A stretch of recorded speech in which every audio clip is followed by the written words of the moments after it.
ایک سوال یہ آیا ہے کہ بینک میں پیسے رکھوانا، سیونگ اکاؤنٹ اور بینک میں جاب کرنا، کیا یہ سود ہے اور یہ حرام ہے؟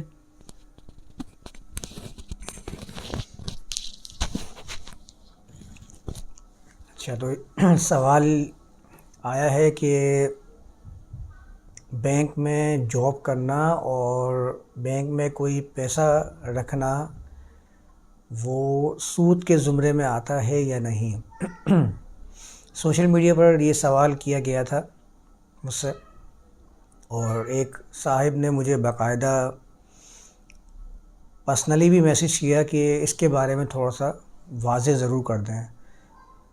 تو یہ تو خیر ایک مفصل موضوع ہے جس کو تفصیل سے بیان کرنے کی ضرورت ہے کہ قرآن میں جو الربا آیا ہے اس کا کیا معنی ہے، اور ہمارے ہاں جو تعریف کی جاتی ہے وہ کتنی درست ہے۔ میں اس کو ابھی مختصر بیان کر دیتا ہوں کیونکہ میں درس قرآن کے موضوع پہ جو چل رہا ہے اس میں جلد ہی وہاں پہنچ جائیں گے الربا کے اوپر۔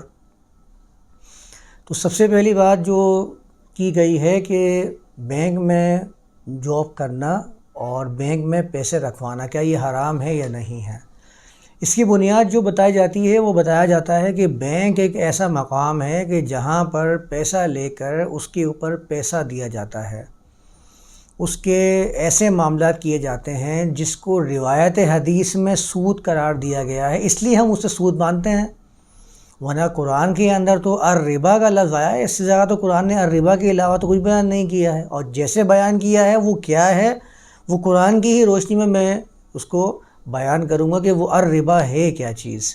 سب سے پہلے تو یہ سمجھنے کی ضرورت ہے کہ یہ سود جو ہمارے ہاں مشہور ہے معاشرے کے اندر، سود کے خلاف جنگ، سود اللہ اور اس کے رسول کے خلاف اعلان جنگ ہے، فلاں چیز سود ہے، فلاں چیز حرام ہے، یہ چیز سود کے زمرے میں آتی ہے، یہ کام نہیں کرنا چاہیے، آپ کو جو ملنے والا پینشن کے ساتھ پیسہ ہے وہ سب سود ہے، وہ نہیں لینا چاہیے۔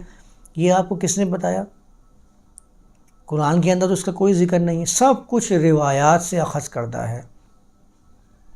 تو سب سے پہلے تو ہمیں سود کا مطلب سمجھ لینا چاہیے کہ بھائی سود مند کام ہی کیا جاتا ہے، بے سود کام کرتا کون ہے؟ سود فارسی کا ورڈ ہے، اس کا مطلب ہوتا ہے فارسی کے اندر کہ فائدہ، منافع۔ آپ اگر منافع والا کام نہیں کریں گے تو آپ کیا بے سود کام کریں گے؟ کوئی کام بھی ایسا ہے جو میں بے سود کروں؟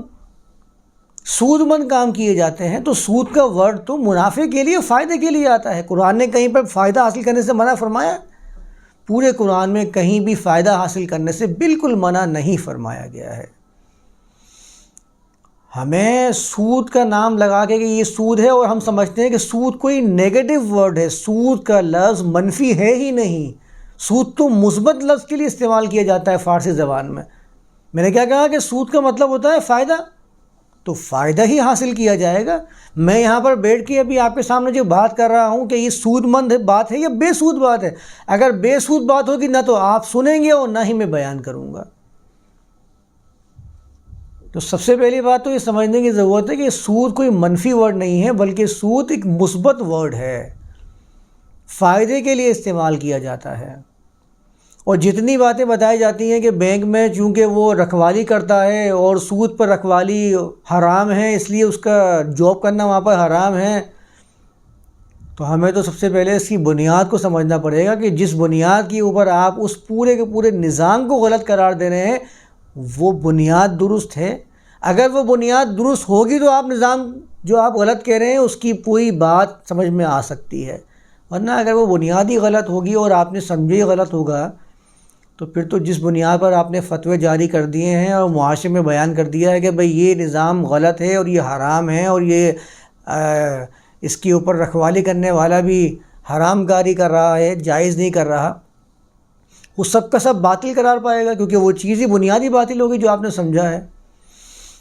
اور پھر اسی طرح اس کی نوکری کرنے کے ساتھ ساتھ جو سوال میں دوسری بات تھی کہ وہ پیسہ سیونگ اکاؤنٹ میں رکھوایا جائے یا نہیں رکھوایا جائے، آپ کو دو ٹوک فیصلہ کر دیتے ہیں وہ لوگ، آپ سے باقاعدہ معاہدہ کرتے ہیں کہ آپ اپنا پیسہ رکھوائیں گے تو اس میں یہ معاملات آپ کے ساتھ ہوں گے، آپ کے پیسے کو استعمال کیا جائے گا اور جو منافع آتا جائے گا وہ آپ کے اکاؤنٹ میں منافع دیتے رہیں گے۔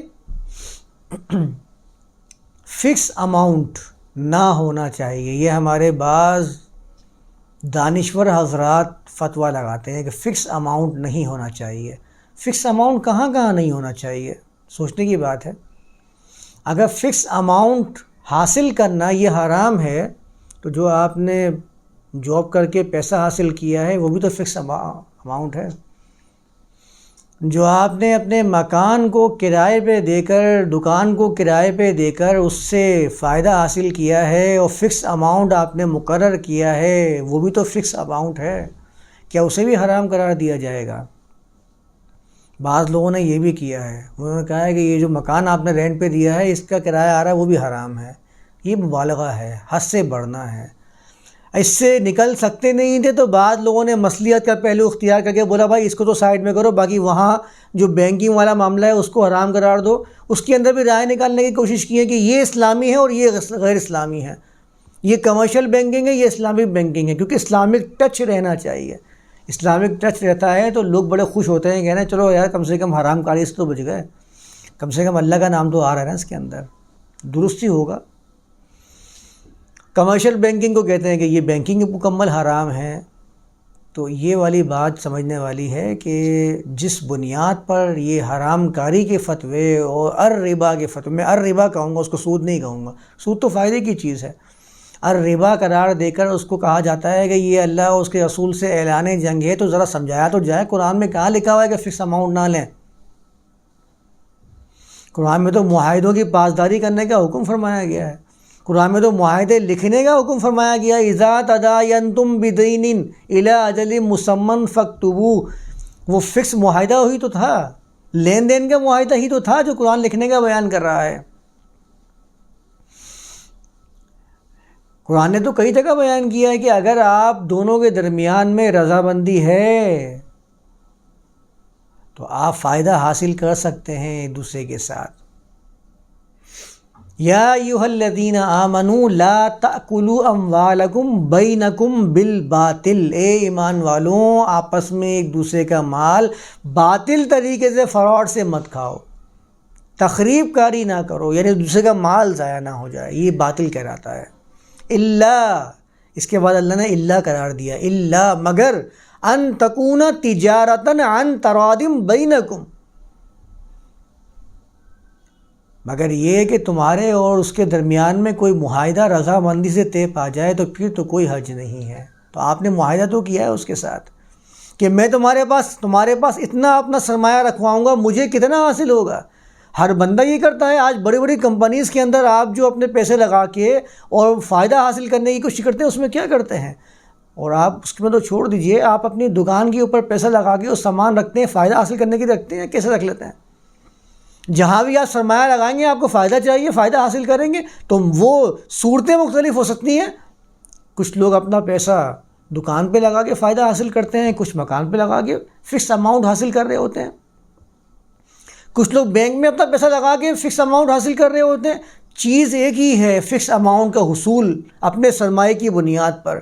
طریقے جدا جدا ہیں اور صورتیں مختلف ہیں، لوگ الگ الگ ہیں، مراکز مختلف ہیں. یہ فرق ہے، ورنہ کام تو ایک ہی ہو رہا ہے. یعنی میں اس کو بہت تفصیل سے بیان کرنا شروع کروں تو بہت ساری چیز سامنے آ جائیں گی جس پہ ہم لوگ فکس اماؤنٹ لے رہے ہوتے ہیں. اور کس بنیاد پر حرام قرار دیا؟ میں نے کہا نا کہ روایات کی بنیاد پر. ایک جگہ میں ایک کتاب کا مطالعہ کر رہا تھا اور لین دین کی کتاب تھی، معاملات کی کتاب تھی، اور اس کے اندر پورا کا پورا سودی بینک، جوا اور پتہ نہیں کیا کیا انہوں نے لکھا ہوا تھا. اور اس کی بنیاد کیا تھی؟ قرآن کے اندر تو کہیں لکھا ہوا کہ آپ فکس اماؤنٹ پہ نہ لیں. تو اب ظاہر ہے آپ کے پاس دوسرا ذریعہ کیا ہے؟ وہ روایت حدیث ہے. اب روایت حدیث میں لکھا ہوا ہے کہ ہم پیسے پہ پیسہ نہ لیجئے، یعنی کہ ایک ردی کھجور کے بدلے میں آپ صحیح اچھی کھجوریں مت لیجئے، یہ سود ہو جائے گا، حرام ہو جائے گا.